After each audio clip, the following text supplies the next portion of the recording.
Hello, everyone, and welcome to our latest webinar in our Management Matters series. Today's webinar will focus on speaking with poise and confidence, an introvert's roadmap to success. I'm Kaylee Thomas, the events manager for Lab Manager, and I will be your moderator today. As you probably know, if you've been here before, we like our webinars to be very interactive, so we encourage you to send us your questions at any point throughout the webinar, and our speaker will address these during the Q&A session following the presentation. To ask a question, all you have to do is type your query into the question box on the bottom left-hand side of your screen. We will try to address as many questions as possible during the Q&A session. If we happen to run out of time, I will forward any unanswered questions to our presenter, and he can respond to you via email. So let's get on with the reason you are all here. Rick Parmalee is the founder of Polished and Professional, LLC, a training company that specializes in improving personal and professional communications, resulting in enhanced leadership skills. His instruction is provided to individual clients, management and leadership teams, and training groups of all sizes.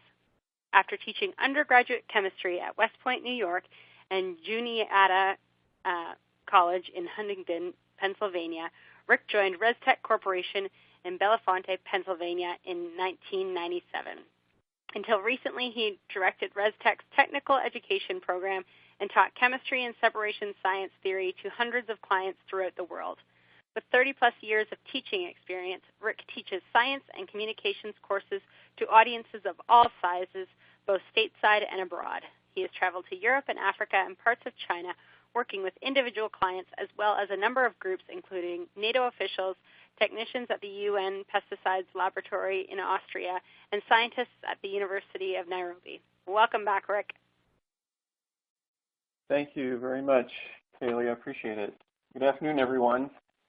This is an interesting topic, and we might wonder why so many are attracted to speaking with poise and confidence and introverts' roadmap to success. Well, we may feel like we're not that introverted, or we may feel like as an introvert we have challenges that other people don't have to face.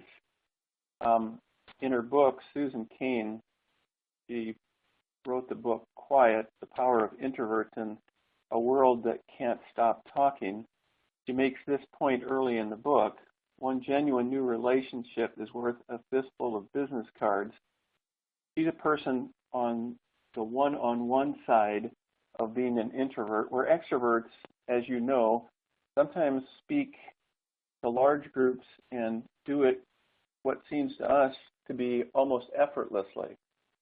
For example, we might ask ourselves, am I on the introverted side or am I on the extroverted side? Does it help me or hinder me in my job application? Here are some typical people that we might be considering throughout history. Was he an introvert or an extrovert? How about him or him? Were they introverted? They seem to be able to talk to large groups of people. Well, in reality, these three individuals, Lincoln, Bill Gates, and Martin Luther King Jr., all were introverts and struggled with doing things that we may have thought came quite naturally to them, communicating in a public setting. Now compare that with well-known extroverts. Obviously, if you're following the U.S. presidential campaign, you've heard a lot about this guy. And before his death, Steve Jobs spent a lot of time communicating his feelings about the company, technology, and so forth. And he did so with not a whole lot of pressure, as you can see from Steve's blood pressure slide, which is a slide he presented in one of his annual addresses. What am I like? And what can I do about it if I'm on one side of the coin or the other? So we'd like to welcome you to our discussion today and talk about what our goal should be, speaking with confidence in whatever setting. It could be a one-on-one setting, or it could be a large group where we're either the presenter or our participant in a large team meeting, for example, within our organization. The real question is, how do you reach that goal or destination? Can I be poised and speak with confidence? And that's what we're going to try to address in the next few minutes. And hopefully by the time we get to the end, we'll have some time to enjoy a discussion about your questions.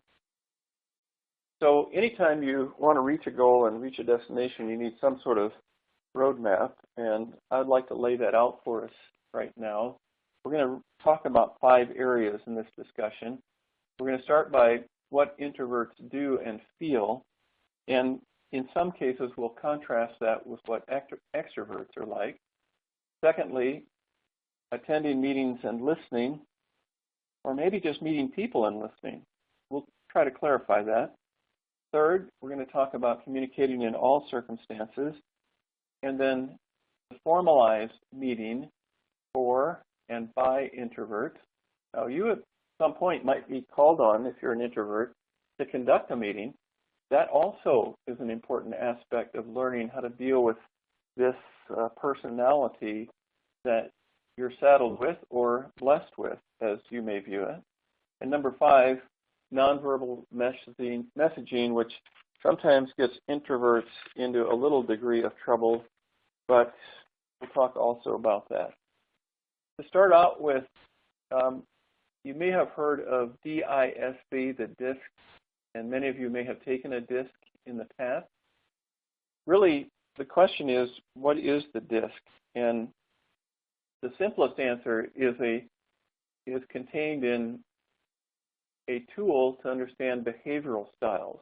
Now, behavioral styles that include understanding what kind of person we are predictably in certain situations. So, am I people-oriented? Am I task-oriented? Am I reserved? Am I active?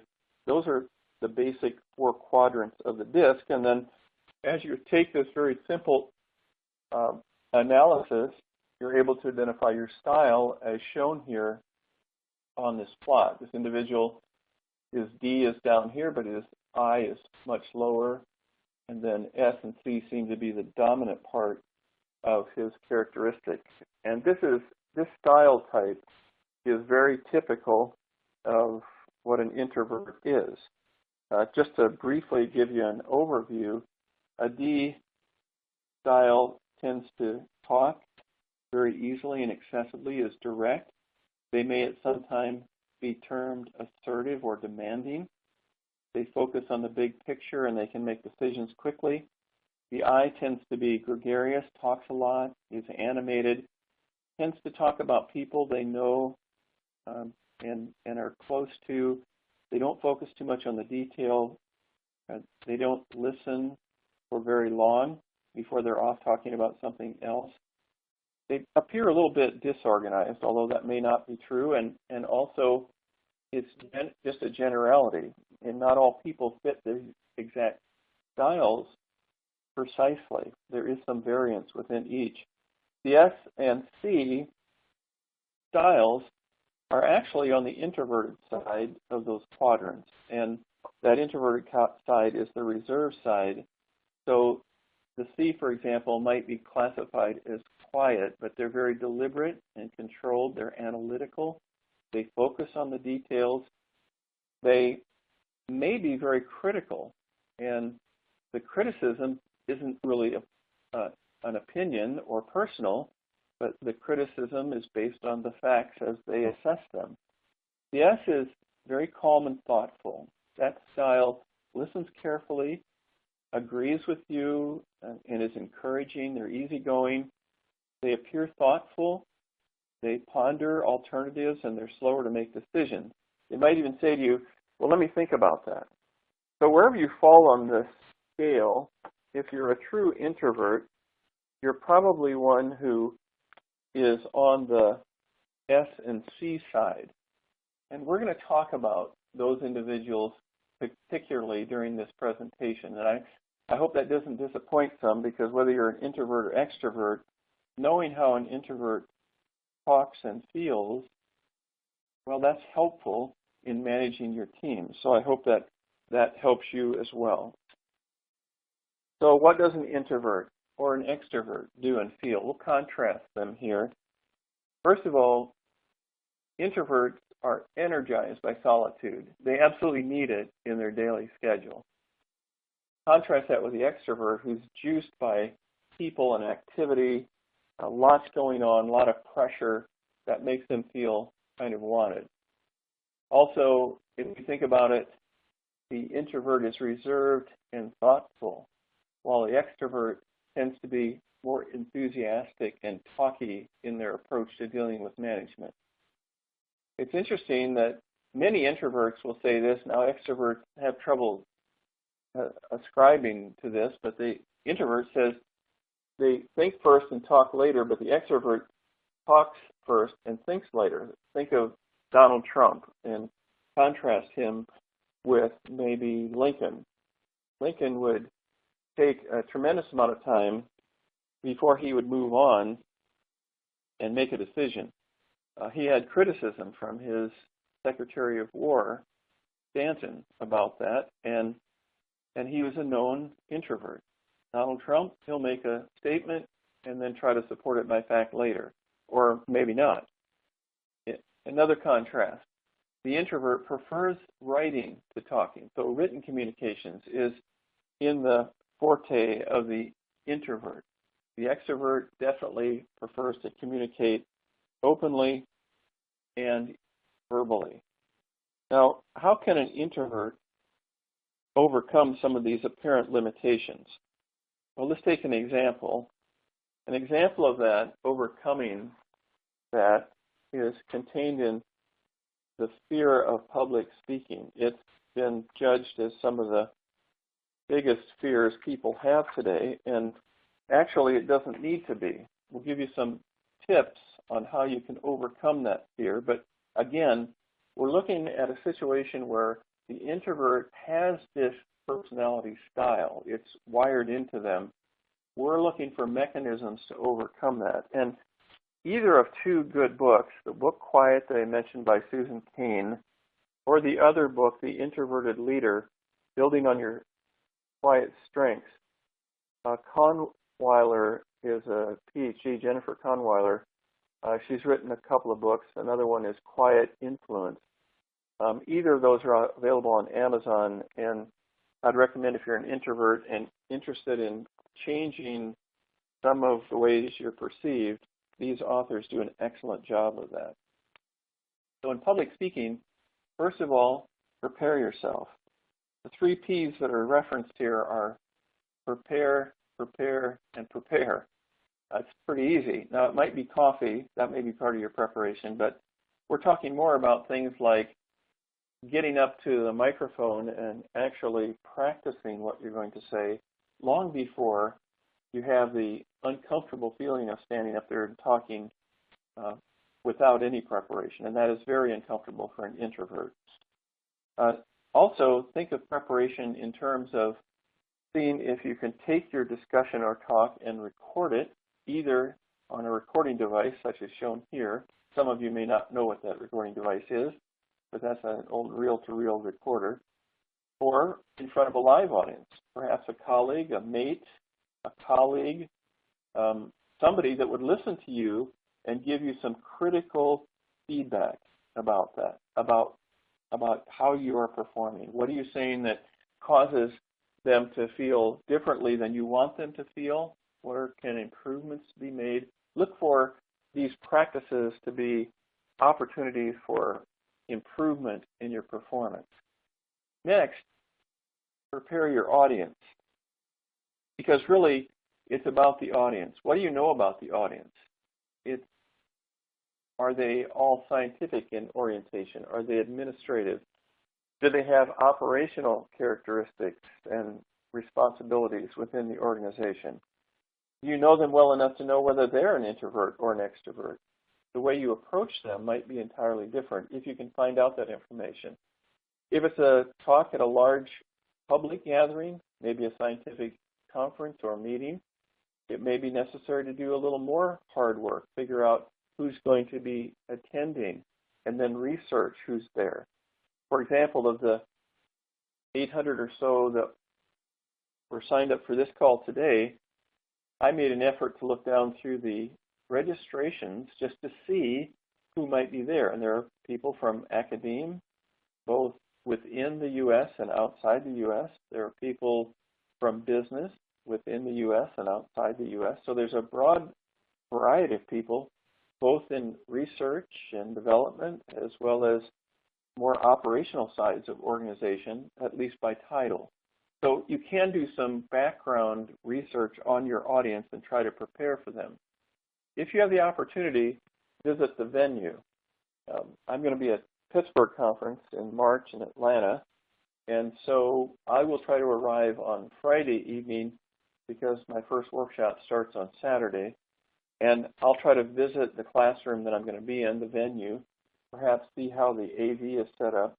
Do I have to move around the room to get in contact with the introverts and extroverts in the audience, or is there a platform that they're going to try to make me stay at? Do I have a mic?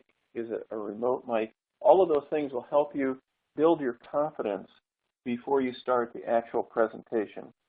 So again, visit the venue. Then once you have done these preparations, do some personal preparation, which starts with optimizing your strengths. Susan Cain, the author of Quiet, actually has a couple of TED Talks. If you watch her give her TED Talk presentation, she's very analytical. She's very confident. But you can see that she's put a lot of mental energy into getting to that point. So optimize your strength. Most introverts are analytical. Most of them are quiet. They tend to, if you recall, be analytical of the data that's presented to them, and yet they're very personal. They listen carefully. They're easygoing. They ask questions. They're thoughtful. They might be critical of data, but they have a tendency to ask many questions. So they can be very, very good presenters if they optimize those strengths that naturally come to them. So part of your preparation may include understanding what the audience will have questions about, then jotting down those questions and weaving them into your presentation. That's part of the preparation and part of optimizing your strength. You also want to play your part. Are you supposed to be a flamboyant speaker? Well, it might be more difficult for an introvert to get there if that's the expectation of your audience or your management. That would be something you'd have to work hard at doing. But again, a calm strength might be just as effective as a flamboyant, off-the-cuff speaker, probably more so. So again, play the part that you've been assigned, and then finally, laugh out loud. That's a big part of being successful as a speaker. Look at it as, in fact, it is, and don't be too concerned about that.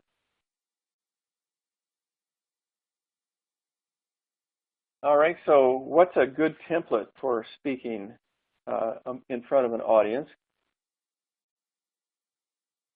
I tend to break this down into 6 steps, and then I follow this template in almost every presentation I make. Number 1, describe what you have observed. If you're an analytical type scientist, it's very easy to describe where you are in the measurement or the research or the analysis. Describe what you've observed. Then describe those that are involved. Perhaps it's your research group or others in the past who have looked into this particular question that you're now trying to discover something new about. What was said in the past that helps you to advance your understanding of it. If you're in a team meeting, it's very easy to review the issues that were presented in the past at the meeting and how they have impact on the current situation or state, or even to project into the future. So describe what you observed, describe the characters who was there, what was said, describe the drama. We're researching this new cancer drug, which has the potential of quickly eradicating the disease for those 10 million earthwide who are affected by it. That's pretty good drama. And you can also talk about history to create some of that drama. Number 5, live the emotion. Most things that we present as scientists tend to be a little bit bland, almost dull, yet how do you feel about it? Are you excited? Are you juiced about it? Are you enthusiastic about it? Here's where an introvert has to work harder so that they can garner some of this enthusiasm for the topic that they're speaking to others about. And then finally, ask yourself, what really is the bottom line? What am I trying to accomplish? Am I accomplishing my goal? Is my roadmap clear where I'm going? So, if that's a template and we used the introverted approach to overcoming the fear of public speaking, what are the overall steps leading to our effectiveness? Well, keep these in mind. Number one, develop some quiet time to focus and rejuvenate. That might be a walk in the woods. It might be sitting in your office, just turning the lights down and being as quiet as you possibly can and keeping the door closed. It might be going at home and sitting quietly in a bedroom or a family room or wherever it is where you can get some solitude and think and focus about what you're trying to accomplish. That helps build your mental toughness for what you have to accomplish. Optimize your listening skills. Many times the audience will give us cues as to what we need to accomplish, and then we can work carefully and diligently to accomplish those things if we optimize our listening skills. We're going to talk about listening again later on. Focus on one-on-one conversations because that really is the introvert's strength. That is your strength. You'll talk more on a one-on-one conversation than you normally would in a large public gathering, such as a team meeting where your team might be 20 to 40 people. That becomes difficult for an introvert. So focus on that. And then finally, if possible, communicate in writing and use lots of it. Now we're going to give some tips on that a little later as well. The issue with writing is there are some points at which picking up the phone is more important than writing an email. We have, as a society, tended to gravitate toward email communications when it's really not appropriate. Firing someone is not appropriate by email. It's not really appropriate by telephone either. So in all cases, try to use the appropriate communications if you can.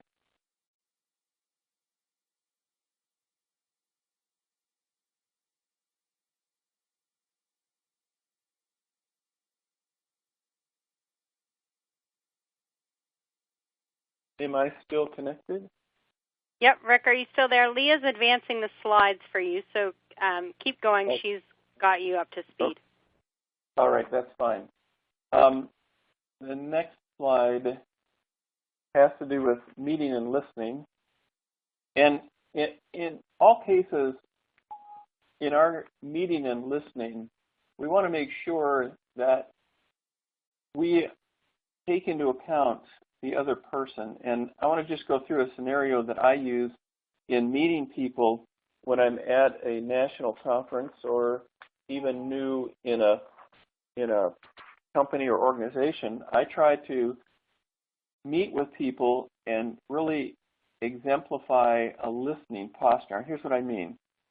First of all, we're going to use an acronym called TARGET, but the first step is trained observer. What is a trained observer? Well, a trained observer is someone that you see or want to see face to face, and in fact, a trained observer makes it very easy as you look across a crowded room to see the person, look at their face, and make some observations. Now, you have to do this one person at a time. So for an introvert, that's a very easy condition to be in.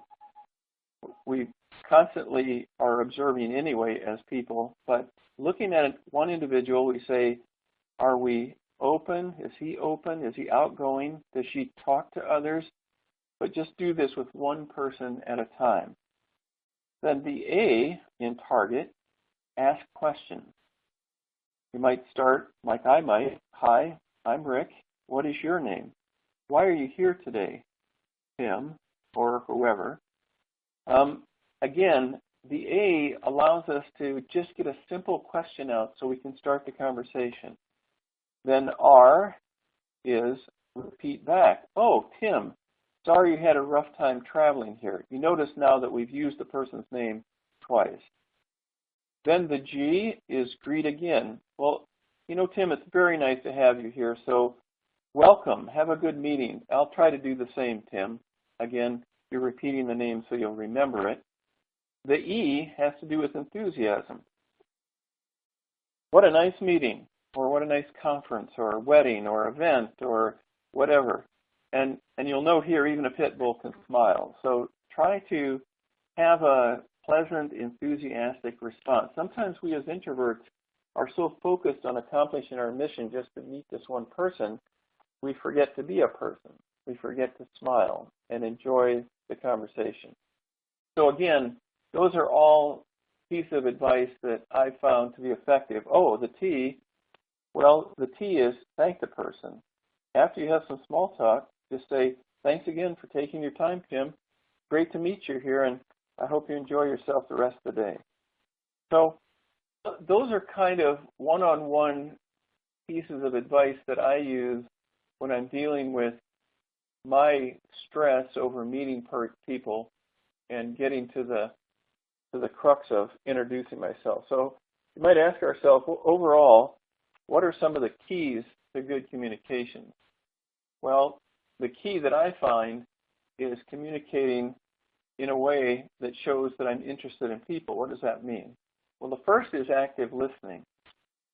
Active listening is the art of effective listening, and it's essential to clear communications, and clear communications is necessary for management success. That's James Cash Penney, if you remember the name. That's the founder of J.C. Penney stores. Well, Penney was clear that for his management success and the success of his store chain, he has to have good communication. And as an introvert, he saw the necessity to be clear. For us to be effective, we also have to be clear. To be clear, we have to actively listen. A second part of that listening skill is listening from the heart. Stephen R.M. Covey, in his book, The Speed of Trust, says this. He says, listen with your ears, but also listen with your eyes and your heart. Find out really what is the message behind what the person is saying. And so some further points on listening. I really like to go over this because most of the times we forget some of these things. So let's just go down a few pointers. Remember we said before, for public speaking, we needed to prepare, prepare, prepare. Those are the 3 Ps. But it is also the same for listening. Benjamin Franklin said, by failing to prepare, you are preparing to fail. So prepare. How do you do that? Well, open your heart. If you're an introvert, that's generally pretty easy. You tend to listen to other people along the way. So you tend to listen to your mate, and you're concerned about them. If you're an extrovert on this call, work on this. The next few steps will help you do that, but work on opening your heart because it isn't always easy. Focus on words that are said, thoughts and intentions of the person's heart. What did they mean by what they just said? Not necessarily the words that were said, but what's the meaning behind the words? Ask yourself that question. Keep as quiet as possible. Now ask yourself, do I interrupt? Does my mate start talking and I say, well, I don't have time for this, and you interrupt to try to finish the conversation quickly? Well, that's the exact worst thing you can do. We want to listen from our heart and do so as quietly as possible. Don't fidget nervously. And really, that's what this last point is. It can be costly because it depletes a lot of energy. It's costly because it takes self-control, and to listen properly, we have to put a lot into it. So practice that. So prepare, open your heart, focus on the words said, keep as quiet as possible, and yeah, it's going to cost you some energy. Well, when we think about that, meeting others is really just, in a sense, looking for the gems that are hidden below the surface. Find a hidden gem. It's going to be of high value. It would be good to know the person's name. right? And then it would be good to follow up with some detailed questions about maybe why they're at the meeting, what their research is about, what do they do in their company, are you in management, are you a technical person, how do you find your work-life balance? There's just a whole plethora of things that we could ask. As an introvert, we can learn those things as we work to develop that skill set. Well, now, how about the dreaded meeting? The entire department is gathered where the expectations run high for full participation, to include you. So here are some tips that might help you. Number one, avoid large meetings where possible. You kind of laugh at that because we just said that the whole department's gathered. Well, it may not be necessary that everyone has to show up at every department meeting. Now, if you have a command performance and you must, well, that's a different story. But in a lot of cases, we can pick carefully what meetings we attend. Introverts simply do not do their best thinking at meetings. They tend to do worse. So they tend to avoid group settings to accomplish tasks.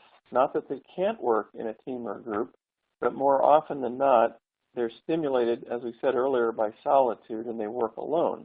So smaller groups, introverts feel more comfortable with that sort of space, and they're pretty much open with lesser number of people. So try to make some of these meetings, you're fine serving on a subcommittee of the main group, but it requires that you actually have to pick a smaller team to be on. Then focus. Introverts are more focused and productive by their own assignment. Authors tend to be introverts and enjoy endless hours of researching and writing. Susan Cain is an introvert by her own admission. She spent, as she says, 7 years of bliss researching, writing, discussing her book, Quiet.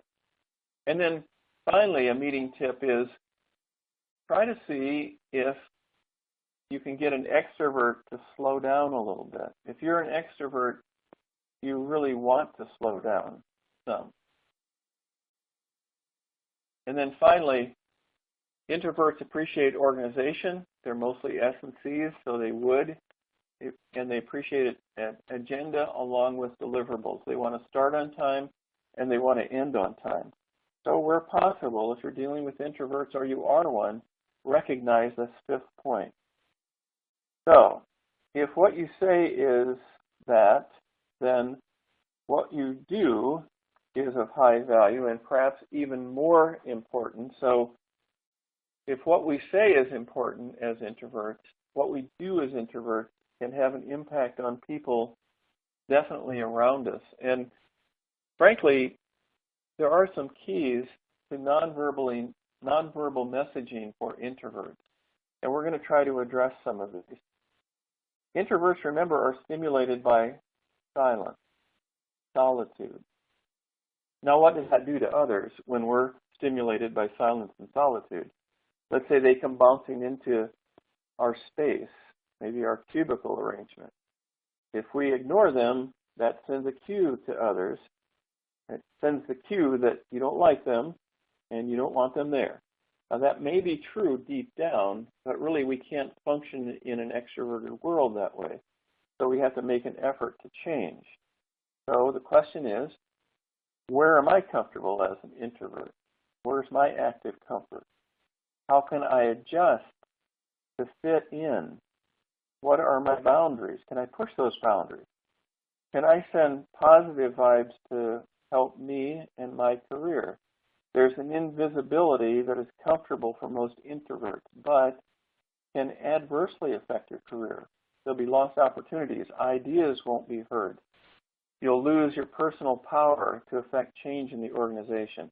So we have to look at ways that we can expand our boundaries a little bit and become more acceptable in the extroverted world. Because frankly, extroverts like to have people around them.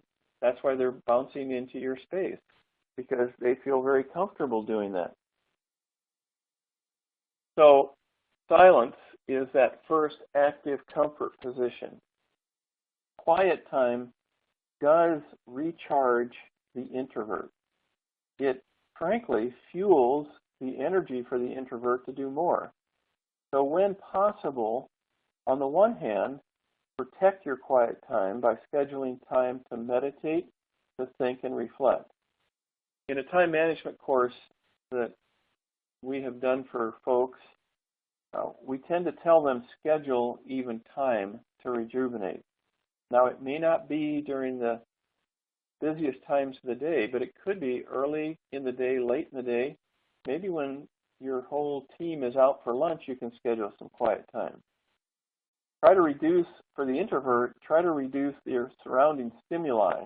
It's probably not good to put a headset on, but it is probably good to try to find ways to concentrate. Use quiet time to prepare things, like talks that you might be afraid to give, or question and answer sessions with the rest of the team. Big meetings are good things to prepare for. What does that do for the introvert? Well, the introvert has the opportunity to build their self-confidence, to be prepared. And confidence is the key for an introvert, as we're going to talk about later. Showcase your expertise by being ultra prepared and execute flawlessly. Those will help you in meetings if you're very conscious of those. The next thing that we'd like to talk about is this idea of pushing the envelope. So number one, get gregarious on your own ground. Prepare to be gregarious. Now that might include having to smile a little bit, shake hands, go to some large meetings and participate, but prepare. Research scientists tend to stick in their own little shell, but you can do some research on your own. Research, as we said earlier, participants and their position on certain issues that affect your presentation or your research. Prepare a comment, prepare a question, involve yourself. Then, number two, seek speaking assignments. Get a coach, develop your skills, and do so by preparing. Again, it's very possible to improve by pushing the envelope a little bit, and that will help you become better at what you're trying to accomplish. And then number three, meet with your manager privately, or one that has some control over job responsibilities that you entertain. Deliver results to that person. Don't always deliver problems, because on the S and C side of the DISC behavioral style, C's tend to be very good at ferreting out problems in the organization, and they usually present a problem with very few solutions. And that's not where you want to be. So in all cases, try to meet with your manager privately to deliver results and try to focus more on solutions than on problems. So how can we send out some positive vibes for people that we meet with, or that we're responsible for, or that we report to? Well, number one, change your body language to be more outgoing. Like we said earlier, smile. Be open in your stance, not with your arms crossed, not hunched over, but open. There's a technique called leaning in, and you may not have been exposed to that before, but it's a way that when someone asks a question, you actually move toward them a little bit. Not abusively so, but in a way that causes you to be making contact just a little few inches towards them. Show strong eye contact. Now, introverts tend to look up and look down when they're thinking, so try to maintain eye contact and still be processing. That's a body language thing that we can do to send out positive vibes. Number two, schedule time to walk about and meet people one-on-one each day. That shows them that you're interested in them, and that will be very helpful to sending out positive vibrations. In this walkabout, prepare some questions and then discuss a few points. Shake their hands. Wow, you might even think about having a hug. In some organizations, that's permissible. In some cultures, it doesn't go very far. So again, try to meter that with what you want to accomplish in this walk around. Schedule time to walk around and meet people one-on-one. Number 3, write short, expressive notes. Notes that express thanks, appreciation, and encouragement for what others do. And when you're working with someone and they engage you, look up from your computer, smile, stop and listen.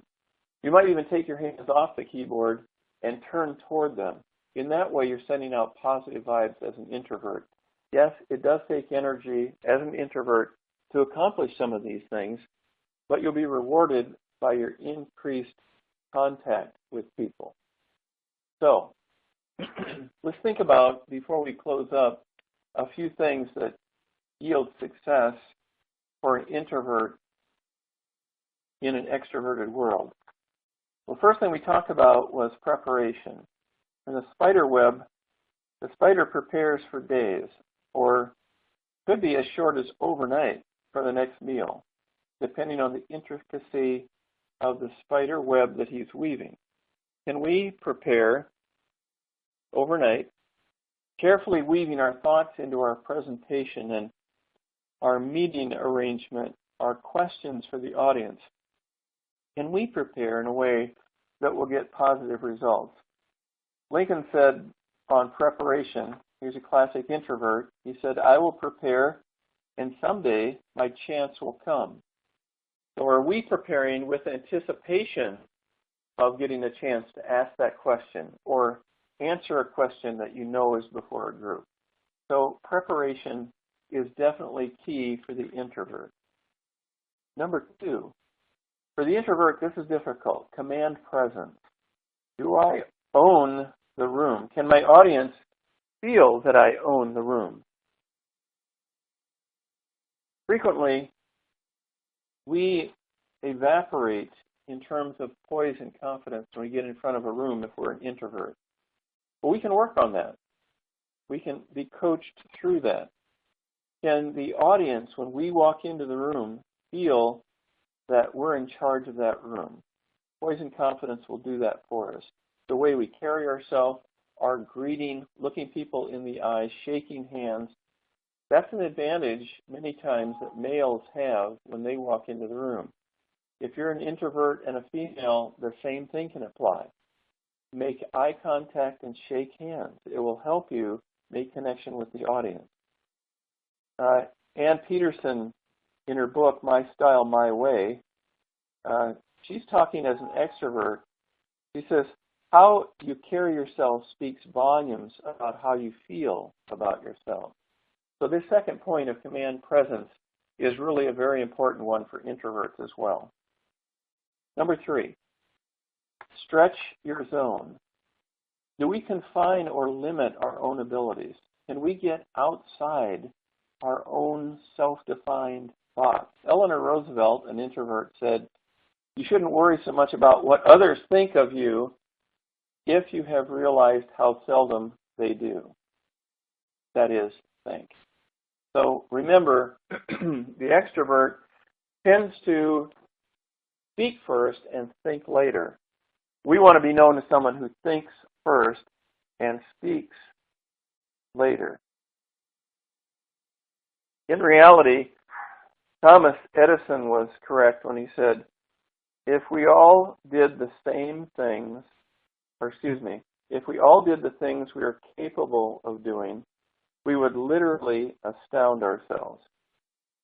Introverts, you're very capable of doing limitless things. So think about the things that you're not excelling in now. Put that on your personal goals for 2016 and work your way through those things so that you don't have any limits. Thomas Edison is right. If we all did the things we are capable of doing, we would literally astound ourselves. Sometimes we just limit ourselves. And then remember that practice makes perfect. The 3 Ps. Practice, practice, practice. Whatever you are, be a good one. That's what Abraham Lincoln said. So whatever you are, be a good one. Don't let anybody limit you and your abilities just because of a personality style. That's in reality what we are. We're hardwired in that way. So I hope you've enjoyed our discussion today. I certainly have, and I want to apologize for any technical issues. I know it's sometimes distracting, but we very much appreciate having the ability to discuss what introverts are and do, and we're also happy to entertain your questions at this time. All right, thanks, Rick. Well, the technical difficulties weren't as obvious to everyone, thankfully, just sort of you and I, thanks to Leah running things in the background there. So we had a few questions come in. The first one, you mentioned active comfort. Can you please explain this a bit more, define what you mean by that? Active comfort is really a term I think Susan Cain coined, but essentially it's not being in your shell, and as we discussed just in the last couple slides, whatever you are, be a good one. Don't limit yourself by not doing anything. Introverts tend to say, well, they're not going to listen to me anyway, so I'm not going to develop anything.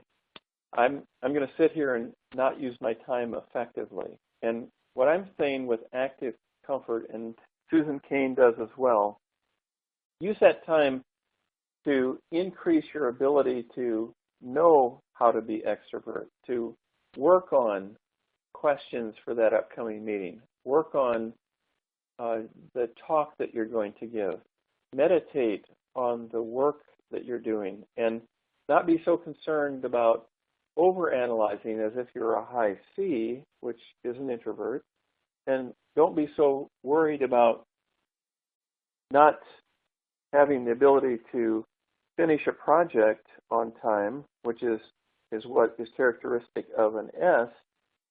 Think deeply when you have those moments to yourself. Speak when you're prepared to speak, but then don't limit your ability. Actively look for ways to develop good questions.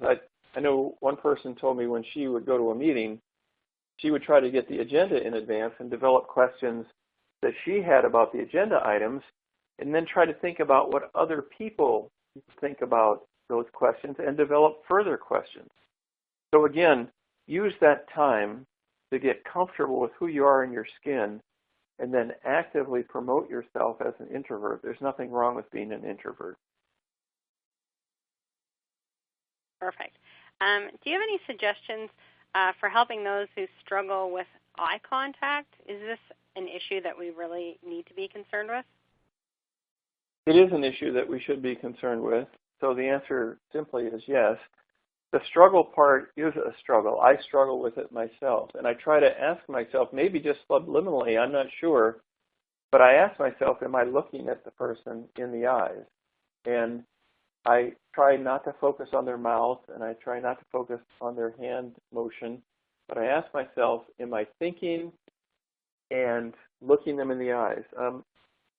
Another great thing Covey said in that thing about listening not only with your ears but with your heart and your mind is examining what they're saying behind the words and focusing on them intensely to do so.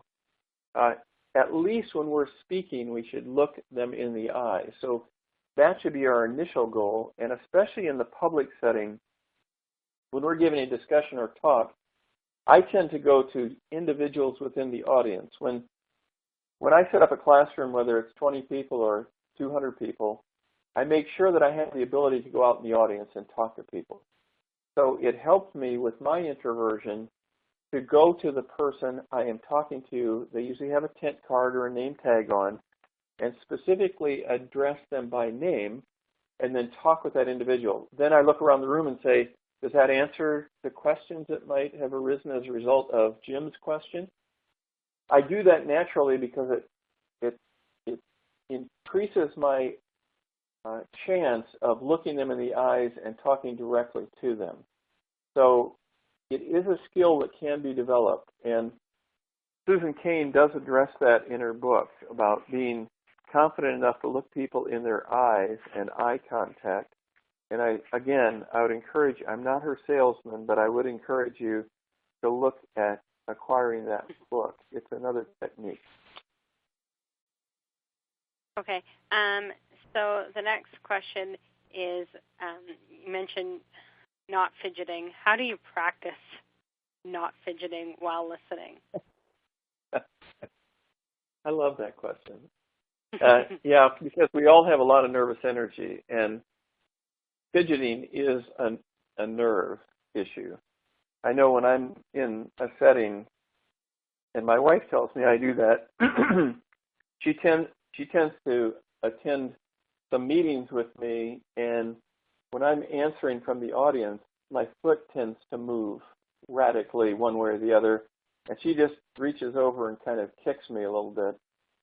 If you don't have anybody there that can coach you, just practice in small groups, looking at people and keeping your hands quiet, maybe putting them on your leg or on the desk or hold something, but use that holding a pen or a tablet as a cue to you not to fidget. You might have a tendency, even now listening to this webinar, that your foot is moving or your hand is bouncing.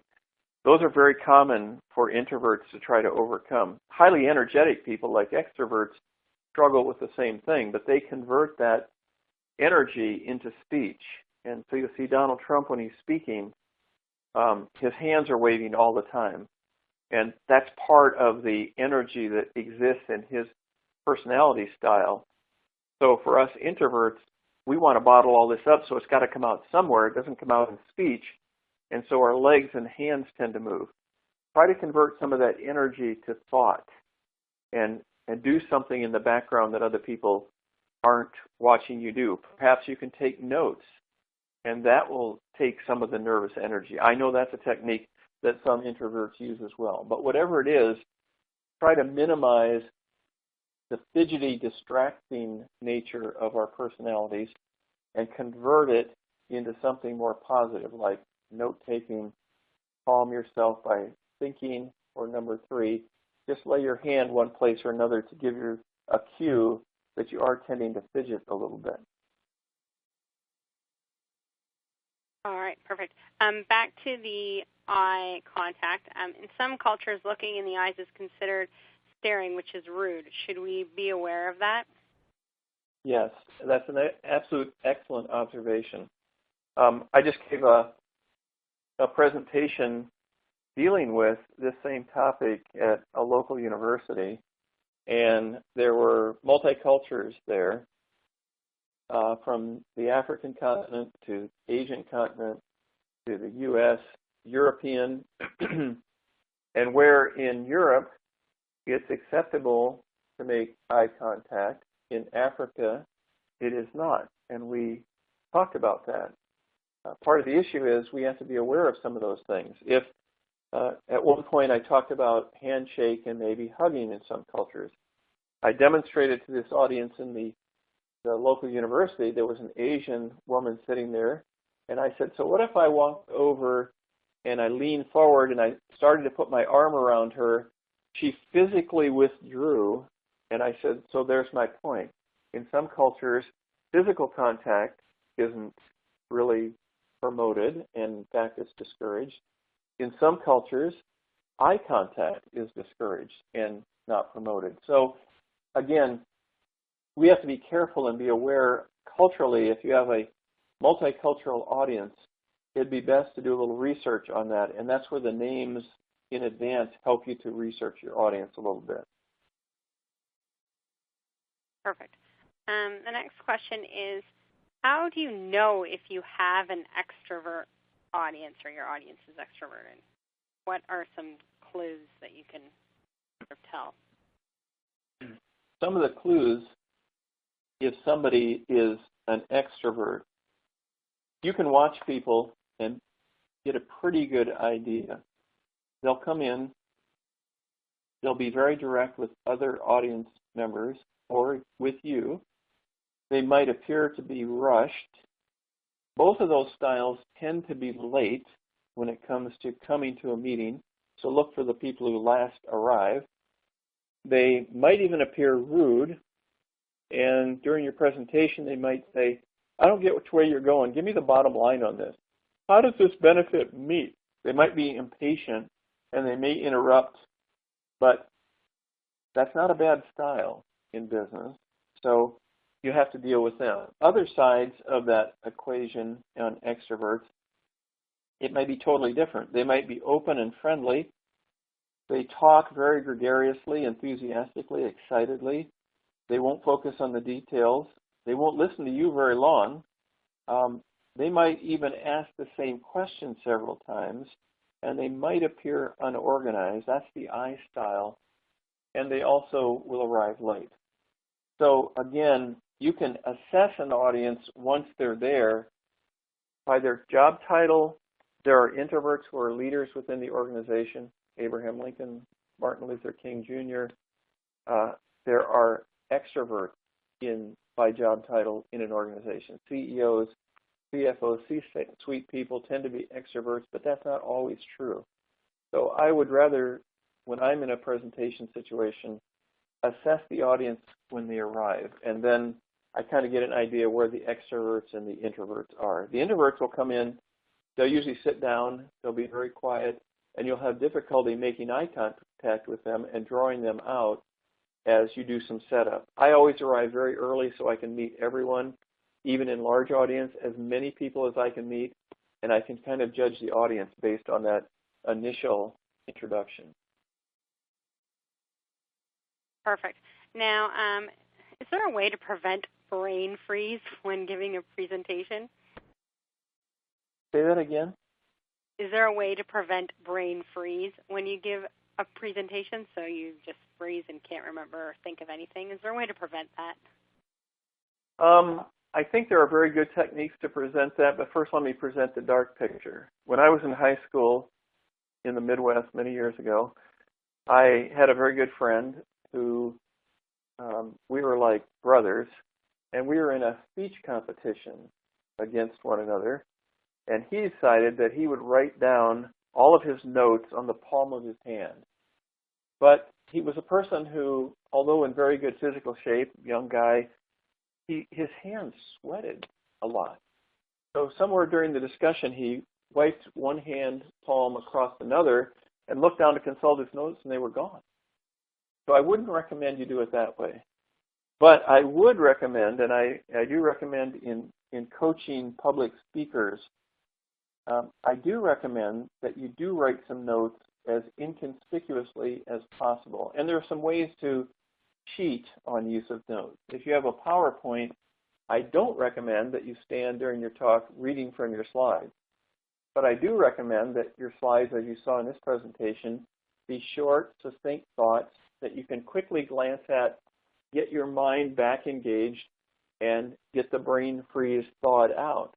I also move around the audience quite a bit. So while the audience is looking at the slide, I might be in the back of the room looking at the same slide on a very complex slide or complex thinking pattern, which we all have those in our presentations. If you want to use 3x5 cards, that's fine, but I try not to put anything between me and the audience. So if I quickly look at the 3x5 card, I'll hold it back in my hand at my side and not consult it again till I need to. The key with brain freeze, finally, is if you prepare well, you probably aren't going to have brain freeze. If you really do the 3 Ps, and it's actually 6 Ps, proper prior planning prevents poor performance. Those 6 Ps help us in the planning cycle to make sure that we clearly understand what we're talking about, where we're going, and we have a small mental outline that we access throughout our talk. Now, where am I in the talk? Am I on point 6 or am I at point 2? And it brings our mind back to center on that particular point.